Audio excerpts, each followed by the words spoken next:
ঢাকায় বজ্রসহ বৃষ্টির আভাস, কমবে দিনের তাপমাত্রা। দিনের প্রথমার্ধে রাজধানী ঢাকা ও আশেপাশের এলাকায় হালকা থেকে মাঝারি ধরনের বৃষ্টির আভাস দিয়েছে আবহাওয়া অধিদপ্তর। একই সঙ্গে দিনের তাপমাত্রাও কমতে পারে। রোববার সকাল ৭টা থেকে পরবর্তী ৬ ঘণ্টার জন্য ঢাকা ও পার্শ্ববর্তী এলাকার জন্য আবহাওয়ার পূর্বাভাসে এসব তথ্য জানানো হয়েছে। এতে বলা হয়েছে, রাজধানী ঢাকা ও আশেপাশের আকাশ অস্থায়ীভাবে আংশিক মেঘলা থাকতে পারে। একই সঙ্গে হালকা থেকে মাঝারি ধরনের বৃষ্টি ও বজ্রসহ বৃষ্টির সম্ভাবনা রয়েছে। এ সময় দক্ষিণ ও দক্ষিণ পূর্ব দিক থেকে ঘণ্টায় ১০ থেকে ১৫ কিলোমিটার বেগে বাতাস প্রবাহিত হতে পারে। দিনের তাপমাত্রা সাধারণত ১ থেকে ২ ডিগ্রি সেলসিয়াস পর্যন্ত কমে যেতে পারে।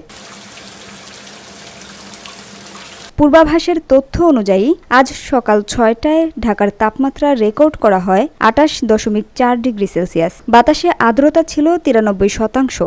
গতকাল সর্বোচ্চ তাপমাত্রা ছিল ৩৪.৩ ডিগ্রি সেলসিয়াস। আজ সর্বনিম্ন ২৮.৩ ডিগ্রি সেলসিয়াস। এছাড়া গত ২৪ ঘণ্টায় ঢাকায় ২ মিলিমিটার বৃষ্টিপাত রেকর্ড করেছে আবহাওয়া অধিদপ্তর।